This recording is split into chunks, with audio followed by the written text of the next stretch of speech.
In the last video, we compared our model's results. We tried 3 experiments. One was a basic linear model, one was a linear model with nonlinear activations, and Fashion MNIST Model V2 is a convolutional neural network. And we saw that from an accuracy perspective, our convolutional neural network performed the best. However, it had the longest training time. And I just want to exemplify the fact that the training time will vary depending on the hardware that you run on. We spoke about this in the last video. However, I took a break after finishing the last video, reran all of the cells that we've written, all of the code cells up here, by coming back to the notebook and going run all. And as you'll see, if you compare the training times here to the last video, we get some different values.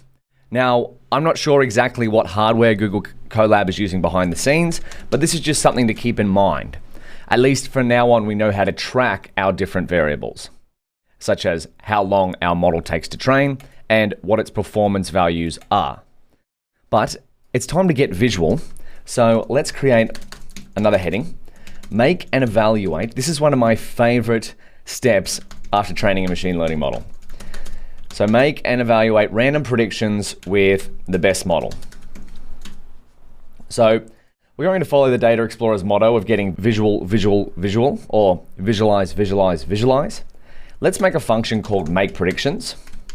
And it's going to take a model, which will be a torch_nn.module type.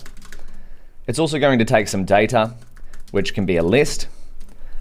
It'll also take a device type, which will be torch.device, and we'll set that by default to equal the default device that we've already set up. And so what we're going to do is create an empty list for prediction probabilities, because what we'd like to do is just take random samples from the test data set, make predictions on them using our model, and then plot those predictions. We want to visualize them. And so we'll also turn our model into evaluation mode, because if you're making predictions with your model, you should turn on evaluation mode. We'll also switch on the inference mode context manager, because predictions is another word for inference. And we're going to loop through for each sample in data. Let's prepare the sample. So this is going to take in a single image. So we will unsqueeze it, because we need to add a batch size dimension on the sample. We'll set dim equals to 0, and then we'll pass that to the device.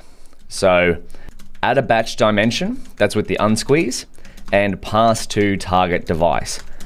That way, our data and model are on the same device, and we can do a forward pass. Or we could actually up here go model.toDevice. That way we know that we've got device agnostic code there. Now let's do the forward pass. Forward pass, model outputs raw logits. So recall that if we have a linear layer at the end of our model, it outputs raw logits. So pred logit for a single sample is going to equal model. We pass the sample to our target model. And then we're going to get the prediction probability. How do we get the prediction probability? So we want to go from logit to prediction probability.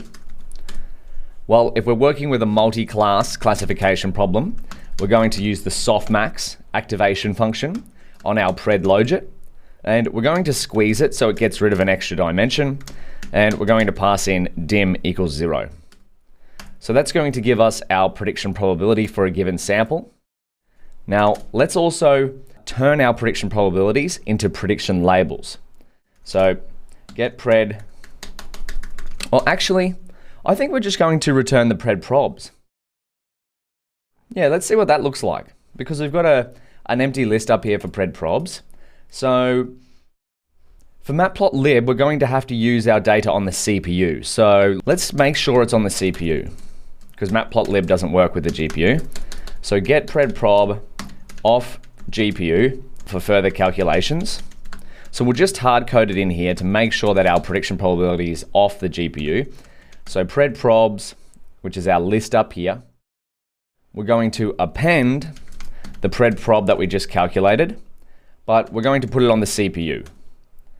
And then let's go down here, and we're going to, so if we've done it right, we're going to have a list of prediction probabilities relating to particular samples.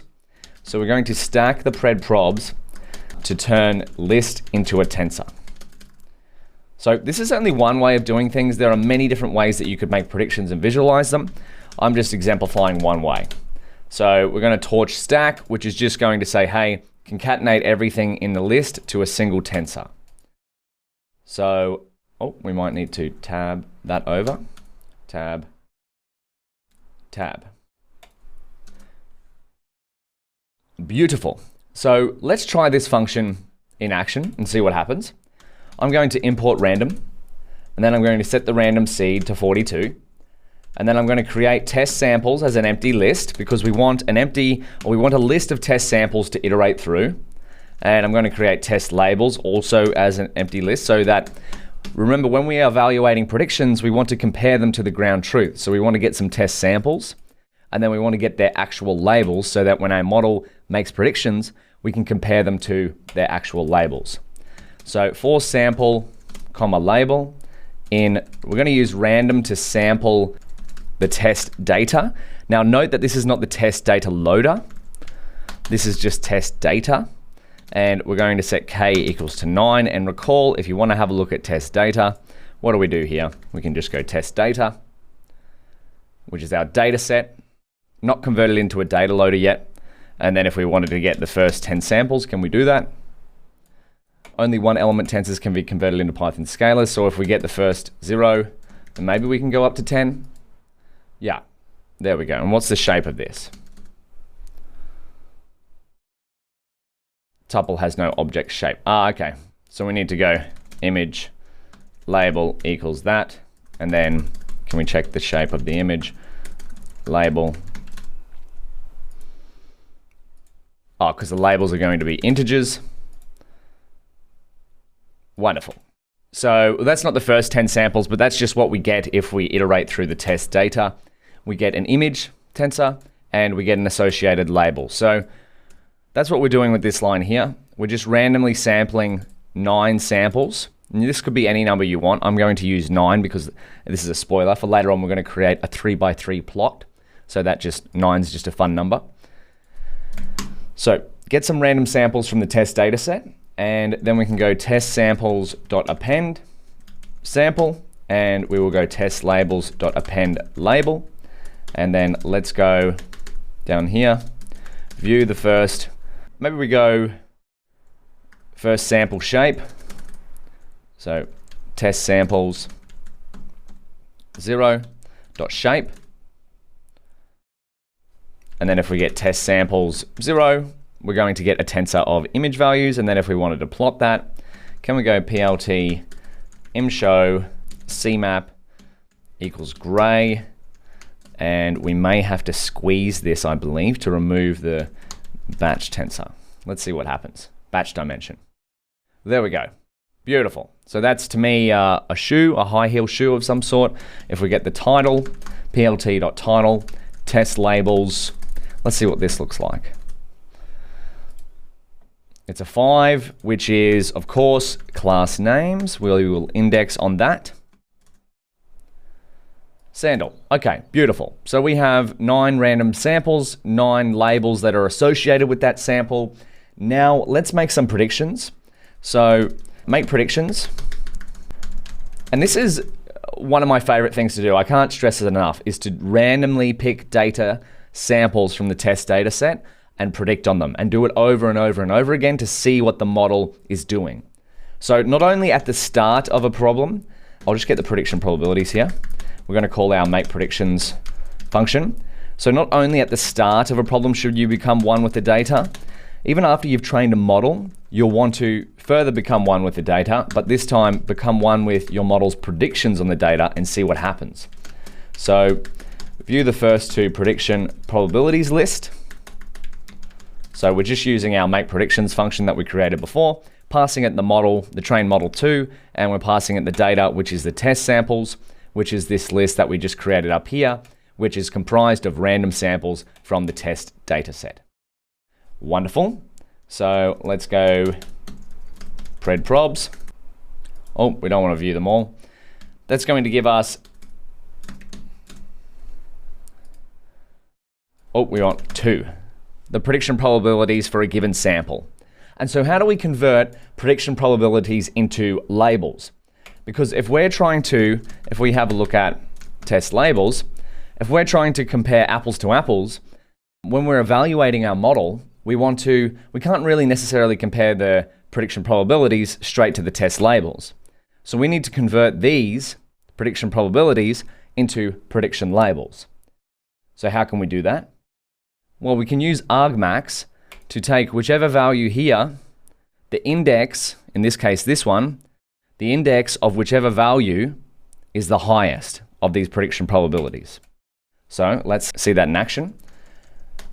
Convert prediction probabilities to labels. So we'll go pred classes equals pred probs, and we'll get the argmax across the first dimension. And now let's have a look at the pred classes. Wonderful. So are they in the same format as our test labels? Yes, they are. So if you'd like to go ahead, in the next video, we're going to plot these and compare them. So we're going to write some code to create a matplotlib plotting function that's going to plot 9 different samples along with their original labels and their predicted label. So give that a shot. We've just written some code here to make some predictions on random samples.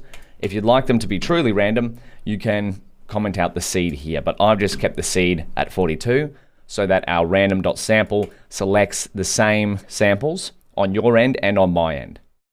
So in the next video, let's plot these.